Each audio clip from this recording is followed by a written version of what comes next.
Chapter number 9 some application of trigonometry, इसको हमें start करना है। एप्लीकेशन ऑफ ट्रिग्नोमेट्री का क्या मतलब है? हमने चैप्टर 8 पढ़ा है। चैप्टर 8 में हमने ट्रिग्नोमेट्रिक रेशियो, ट्रिग्नोमेट्रिक आइडेंटिटी के बारे में पढ़ा है। लेकिन मुझसे स्टूडेंट पूछते हैं कि सर ये जो आप sine theta, cos theta, tan theta ये पढ़ाते हो, इसका क्या यूज आने वाला है डेली लाइफ में? तो ये जो चैप्टर है ये इसी के बारे में है कि हम ट्रिग्नोमेट्री को डेली लाइफ में कहाँ यूज करते हैं। बहुत पुराना अगर जो चला आ रहा है उसको अगर मैं देखूं तो मैं अर्थ से सन या अर्थ से किसी प्लैनेट की डिस्टेंस मेजर करने के लिए किसको यूज किया करता है? ट्रिग्नोमेट्री को यूज करते हैं। ठीक है। अगर मैं आपसे कहूं कि आपके घर के सामने एक बिल्डिंग है ये, ठीक, और आप यहाँ खड़े होकर उसको देख रहे हैं, उस बिल्डिंग के टॉप को देख रहे हैं, और अगर आप केवल मुझे ये बता दें कि आप उस बिल्डिंग से कितनी दूर खड़े हैं और आप बिल्डिंग को किस एंगल से देख रहे हैं। सोचिए फिर से, एक बिल्डिंग को आपने देखा और उसका एंगल आपको पता है और आप बिल्डिंग से कितनी दूर खड़े हैं केवल ये आपको पता है, तो आप बिना किसी मेजरमेंट के ये बता सकते हैं कि ये बिल्डिंग की हाइट कितनी है। This is called height and distance. आपको क्या पता हो? डिस्टेंस। और क्या पता हो? एंगल। तो आप क्या बता सकते हैं? आप बता सकते हैं इस बिल्डिंग की हाइट कितनी होगी। ये समझ आ रहा है? तो ये एक डेली लाइफ की एप्लीकेशन है कि आप अपने घर के सामने वाली बिल्डिंग से इतनी दूर खड़े हैं और उसको आप देख रहे हैं। आपने उसके टॉप को देखा, आपकी आई से उसका एक एंगल बना, ठीक, और आपको पता है मेरे घर से वो बिल्डिंग कितनी दूर है। आपको कितनी चीज़ पता है?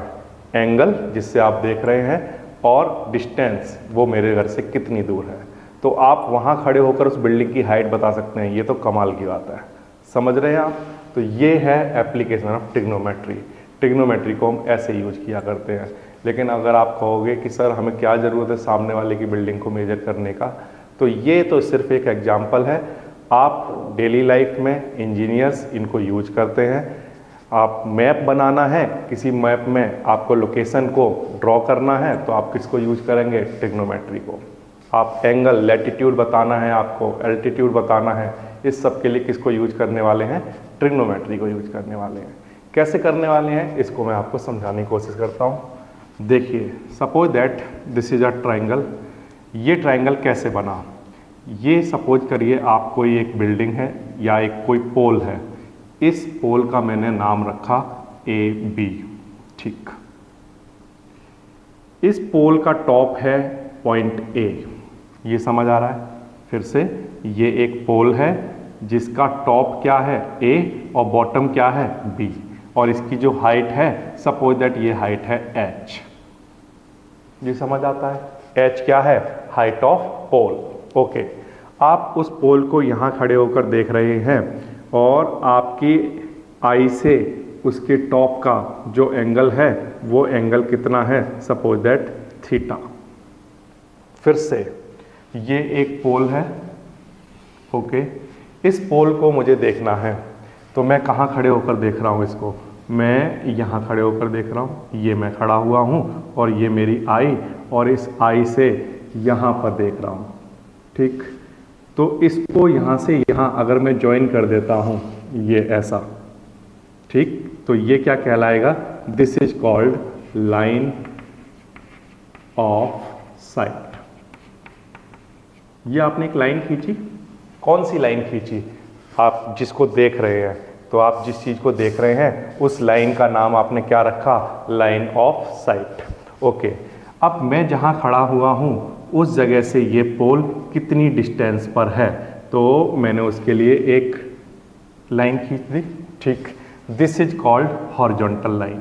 This is horizontal line.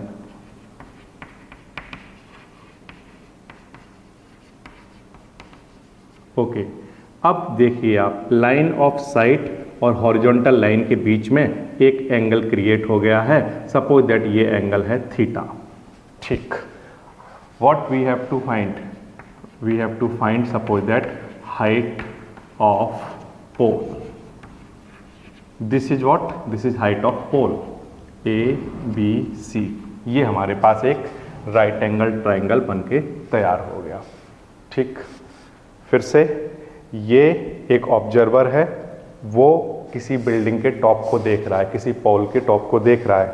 उस ऑब्जर्वर की आई से मैंने उस टॉप से एक लाइन खींची, उसका नाम क्या है? Line of site. ओके। उस ऑब्जर्वर से ये पोल कितनी दूर है, तो मैंने एक लाइन खींच कर देखा, उस लाइन को हम क्या कहेंगे? Horizontal line. ओके।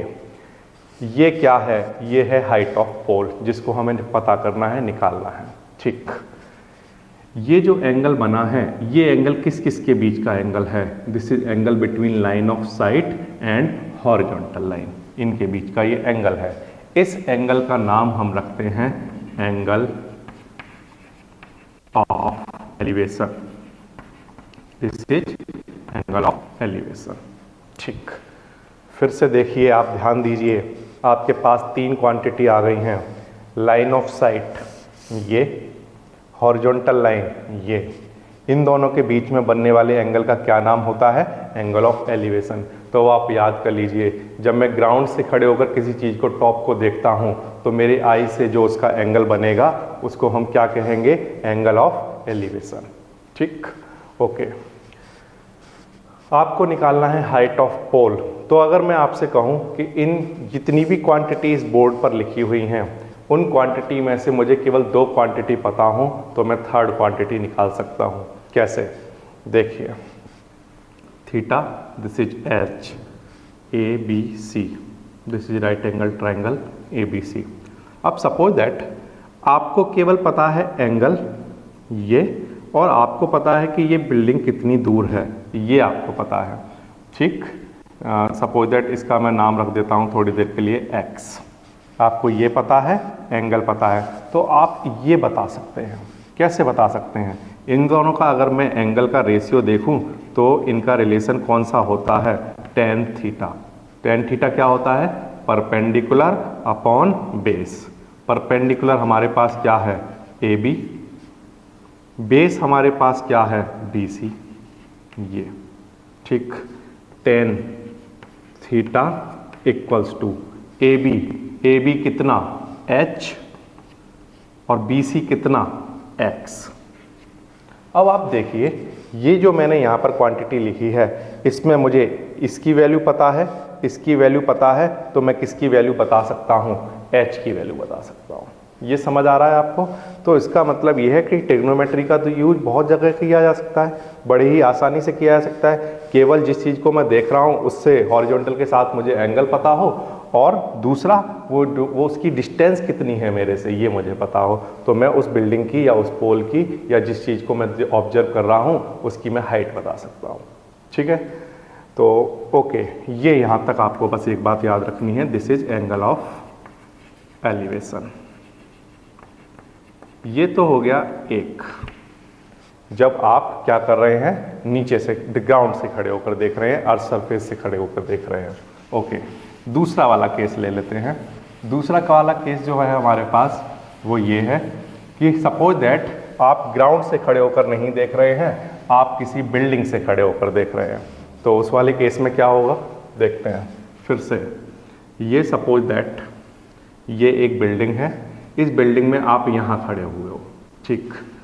और यहाँ खड़े होकर आप अर्थ सरफेस पर, ग्राउंड सरफेस पर आप किसी एक बॉडी को ऑब्जर्व कर रहे हो। ठीक है। तो इस पॉइंट से जहाँ आप खड़े हो और जहाँ आप देख रहे हो उनके बीच में एक मैंने लाइन खींची, ये एक लाइन। इस लाइन का नाम क्या होगा?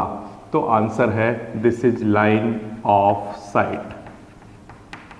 ऑब्जर्वर से लेकर जिस पॉइंट को वो देख रहा है उसके बीच में अगर लाइन खींची जाए तो वो क्या होती है? Line of site. ये आपने पढ़ा है। ठीक। ऑब्जर्वर जहाँ है वहाँ से, उस बिल्डिंग से उस पॉइंट तक की अगर मैं कोई डिस्टेंस बनाता हूँ तो वो पॉइंट तक की डिस्टेंस क्या कहलाती है? Horizontal line. Horizontal line. ठीक। ये बात आती है आपको समझ में? ठीक। आपने जब एंगल ऑफ एलिवेशन पढ़ा था तो वो एंगल किस किस के बीच का एंगल था? तो आंसर है वो एंगल था line of site and horizontal line. याद कीजिए, फिर से देखिए, ये एक पोल था, यहाँ ऑब्जर्वर खड़ा है। ठीक, और वो यहां देख रहा है टॉप पर। तो यहां एक एंगल क्रिएट हुआ था, इस एंगल का नाम आपने क्या रखा था? Angle of elevation. ठीक, ये एंगल किस किस के बीच का एंगल था? ये एंगल था line of site and horizontal line. ठीक, इन दोनों के बीच का एंगल है ये। तो यहां भी ऐसा ही होना चाहिए। पहले ऑब्जर्वर यहां खड़ा है, अब ऑब्जर्वर यहां खड़ा है। ठीक, लाइन ऑफ साइट कहां है? ये। लेकिन हॉरिजॉन्टल लाइन कहां है? तो हमने क्या किया, ये हॉरिजॉन्टल लाइन है, इसके पैरेलल यहां एक हॉरिजॉन्टल लाइन बना ली। ये बना सकता हूं मैं। ठीक, अब मेरे पास लाइन ऑफ साइट है, हॉरिजॉन्टल लाइन है, तो इन दोनों के बीच में एक एंगल बनेगा, दिस इज एंगल थीटा। ये समझ आया आपको? ठीक, ये एंगल बन गया थीटा। किस किस के बीच में होता है एंगल हमेशा? लाइन ऑफ साइट के and horizontal line. Line of site, horizontal line. ठीक, ये जो एंगल है, इस एंगल का नाम है angle of depression. Angle of depression. तो बिल्कुल सिंपल सा है। अगर आप ग्राउंड से खड़े होकर देख रहे हैं तो कौन सा एंगल बनेगा आई से? तो आंसर है एंगल ऑफ एलिवेशन। अगर आप टॉप से खड़े होकर नीचे देख रहे हैं तो कौन सा एंगल बनेगा हॉरिजॉन्टल के साथ? आंसर है एंगल ऑफ डिप्रेशन। ठीक, ये बात आपको याद रखनी है कि अगर ये एंगल थीटा है तो कैलकुलेशन पर्पज के लिए ये एंगल भी कितना होगा? थीटा रहा होगा, क्योंकि ये दोनों लाइनें कैसी हैं? Parallel line. ये समझ आया? ठीक, तो ओवरव्यू अगर देखें, ओवरऑल अगर हम देखें तो हमारे पास क्या क्या है। डाउन ग्राउंड से खड़े होकर अगर हम देख रहे हैं किसी ऑब्जेक्ट को टॉप पर, तो ये लाइन का नाम होता है लाइन ऑफ साइट। उस ऑब्जर्वर से उस पोल तक की जो डिस्टेंस होगी दैट इज हॉरिजॉन्टल लाइन। उन दोनों के बीच का एंगल कितना होगा? थीटा, और उसका क्या नाम होता है? Angle of elevation. ठीक, दूसरा, अगर ऑब्जर्वर बिल्डिंग के टॉप पर खड़ा है और वो किसी पॉइंट को देख रहा है तो वहाँ से एक लाइन खींची गई, उसका नाम क्या होगा? Line of site. फिर से अगर हमें एंगल बनाना है तो एंगल के लिए हमें क्या चाहिए? Horizontal line. लेकिन हॉरिजॉन्टल लाइन तो यहाँ थी, तो हमने क्या किया, इस हॉरिजॉन्टल लाइन के पैरेलल यहाँ एक हॉरिजॉन्टल लाइन खींची। अब लाइन ऑफ साइट और हॉरिजॉन्टल लाइन के बीच का जो एंगल है वो एंगल यहाँ पर हमें मिल गया। उस एंगल का क्या नाम है? Angle of depression. ठीक, ये यहाँ तक क्वांटिटी ठीक है। अब जब इतना हमें पता चल गया है तो आप देखिए हमारे पास केवल 3 फॉर्मूले जो आपको याद रखने हैं, जो आपने पढ़े हुए हैं। Sine theta is equals to perpendicular upon hypotenuse, cos theta is equals to base upon hypotenuse, and tan theta is equals to perpendicular upon base. ये 3 फॉर्मूले आपको याद रखने हैं। क्यों? क्योंकि आप जानते हो किसी ट्रायंगल में 3 ही साइड होती हैं, परपेंडिकुलर होगा, बेस होगा, हाइपोटेनस होगा। इन तीनों का आपस में रिलेशन कितने रेशियो से दिया जा सकता है? तो आंसर है केवल 3, 1 2 3। ये 3 फॉर्मूले अगर आपको याद हैं तो आप इनकी एप्लीकेशन के मोस्ट ऑफ क्वेश्चंस को कर सकते हैं। ठीक, कैसे? परपेंडिकुलर निकालना हो, मतलब अगर हाइट निकालनी हो तो केवल क्या पता होना चाहिए? बेस और एंगल। अगर हाइट निकालनी है तो क्या पता होना चाहिए? बेस और एंगल। तो इसका मतलब ये है कि जब हमारे सामने क्वेश्चन आएगा तो उस क्वेश्चन में हम ये देखेंगे कि हमें क्या पता है, बेस पता है, हाइपोटेनस पता है या परपेंडिकुलर पता है। उसके अकॉर्डिंग हम इन तीनों को लगाते हैं। कैसे? सपोज दैट आपको ये हाइट निकालनी है, ठीक है, और आपको पता क्या है पहले से? बेस। गिवन क्या है? बेस। बेस गिवन होगा और ऑल्सो एंगल भी गिवन ही होगा वहाँ। ठीक, अगर आपको बेस पता है और क्या निकालना है? परपेंडिकुलर, तो बताओ परपेंडिकुलर और बेस का रिलेशन इन तीनों में से कौन सा है? तो आंसर है टेन थीटा। बिल्कुल सिंपल हो गया। ठीक है, फिर से आपको निकालना है परपेंडिकुलर, ठीक, और आपको गिवन है हाइपोटेनस। तो आप बताइए परपेंडिकुलर और हाइपोटेनस के आपस का रिलेशन कौन सा है? तो आंसर क्या है? Sine theta. परपेंडिकुलर और हाइपोटेनस, एंगल तो गिवन ही होगा आपको। ठीक, नेक्स्ट, अगर आपको फिर से आपको निकालना है बेस, और आपको गिवन है हाइपोटेनस, या इसका उल्टा आपको निकालना है हाइपोटेनस और आपको गिवन है बेस। तो इन दोनों के बीच का आपस का रिलेशन कौन सा है? कॉस। तो आपको केवल ये याद रखना है, क्या याद रखना है? साइन थीटा का फॉर्मूला क्या है, कॉस थीटा का फॉर्मूला क्या है, टेन थीटा का फॉर्मूला क्या है। केवल इतनी बात आपको याद रखनी है और इस एक्सरसाइज के सारे क्वेश्चन होने वाले हैं। ठीक है, बिल्कुल आसानी से सिखा दूंगा आपको। केवल आप ये 3 फॉर्मूले याद कर लो और क्या याद कर लो कि नीचे से खड़े होकर जब ऊपर देखते हैं तो एंगल ऑफ एलिवेशन, और ऊपर से खड़े होकर जब नीचे देखते हैं तो एंगल ऑफ डिप्रेशन। केवल इतनी बात याद करके दे दो, सारे क्वेश्चन सिखा दूंगा।